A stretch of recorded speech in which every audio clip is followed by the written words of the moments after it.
আজকে বানিয়ে নিয়েছিলাম গাজরের হালুয়া। তবে অসাধারণ স্বাদের এই গাজরের হালুয়া খেয়ে 2024কে তবে বাই বাই 2024 বলতেই হবে। অবশ্যই গুড বাই 2024 বলতেই হবে, কারণ ব্যাস আর এই কটা দিন পরে 1 জানুয়ারি ঢুকে যাবে। তাই ভাবলাম মাসের শেষ অথবা বছরের শেষে তোমাদের সঙ্গে এই মিষ্টি মুখটা করে নিই, গাজরের হালুয়া রেসিপিটা তোমাদের সঙ্গে একবার শেয়ার করে নিই। তার জন্য আমি নিয়ে নিচ্ছি এখানে কিছু গাজর। তবে গাজরগুলো দেখতেই পাচ্ছ লাল গাজর। লাল গাজরগুলো একটু মিষ্টি হয়। অবশ্যই যখনই গাজরের হালুয়া বানাবে তখনই কিন্তু এরকম লাল গাজরটাই নেবে। লাল গাজরটা কিন্তু একটু মিষ্টি হয়, আর অরেঞ্জ কালারের যে গাজরটা হয় সেটা একটু নোনতা ভাব হয়। তবে দেখো গাজরগুলো ধুয়ে আমি একটুখানি ছুলে নিলাম। ছুলে নেওয়ার পরে এরকমভাবে গ্রেট করে নিচ্ছি। তুমি চাইলে এখন নতুন গ্রেট করার মেশিনও বেরিয়েছে, সেগুলো যদি তোমার কাছে থাকে তাহলে তো খুবই ভালো। আমাদের কাছে তো সেই মেশিন নেই। তাই আমি গাজরগুলোকে বেশ ভালোভাবে গ্রেট করে নেওয়ার পরে গ্যাসের ওভেনের মধ্যে একটা কড়াই বসিয়ে দিলাম, আর দিয়ে দিলাম একটু বেশি পরিমাণে ঘি। ঘিয়ের পরিমাণটা এখানে একটু বেশি দিতে হবে। যত বেশি দেবে স্বাদটা কিন্তু ততটাই আসবে। তারপরে আমি এখানে দিয়ে দিলাম এলাচ আর লং।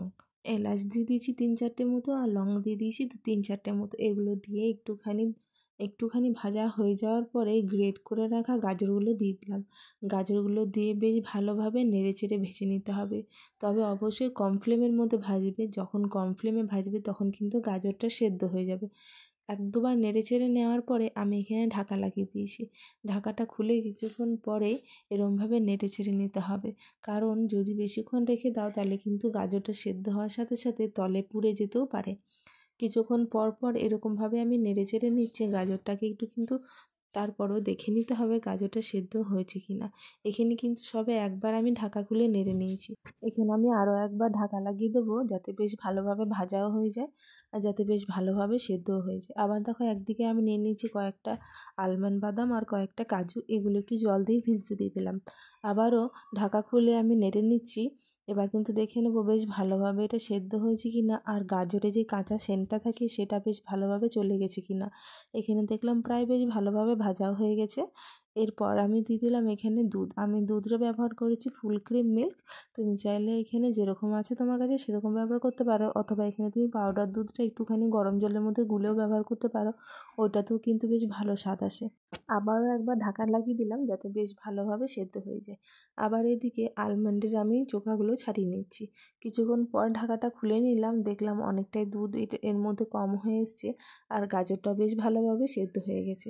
এবার এর মধ্যে অ্যাড করে দেবো আমি চিনি। চিনিটা দিয়ে দিলাম। চিনিটা দিয়ে বেশ ভালোভাবে নেড়েচেড়ে নিতে হবে, কারণ চিনির থেকে কিন্তু অনেকটাই জল বেরিয়ে আসে। চিনি দিয়ে গ্যাসের ফ্লেমটা একটু হাই করে নিয়েছিলাম। তার কিছুক্ষণ পর আমি এর মধ্যে দিয়ে দিচ্ছি পাউডার দুধ। পাউডার দুধটা অবশ্যই দেবে। তুমি চাইলে এখানে একটু পরিমাণে জল গরম করে গুলেও দিতে পারো, অথবা এর মধ্যে ডাইরেক্ট দিয়ে দিতে পারো। তবে পাউডার দুধে কিন্তু দারুণ স্বাদ আসে। এর উপরে দেখো আমি এবার দিয়ে দিলাম কয়েকটা কিশমিশ, আর যে বাদামগুলো ভিজিয়েছিলাম সেগুলো একটা মিক্সি জারের মধ্যে একটু পরিমাণে জল দিয়ে একটুখানি পেস্ট বানিয়ে নিচ্ছি। পুরোপুরি বাদামগুলো যদি পেস্ট নাও হয় তাও কোনো অসুবিধা নাই, কারণ বাদামগুলো যদি একটু গোটা থাকে তাও কোনো ব্যাপার নেই। এবার চলো, এবার বাদামের যে পেস্টটা ছিল সেটা এবার আমি এর মধ্যে অ্যাড করে দিচ্ছি। এরপর একটুখানি নেড়েচেড়ে নেবো। দেখতে পাচ্ছ কালারটা কিন্তু বেশ সুন্দর হয়ে এলো।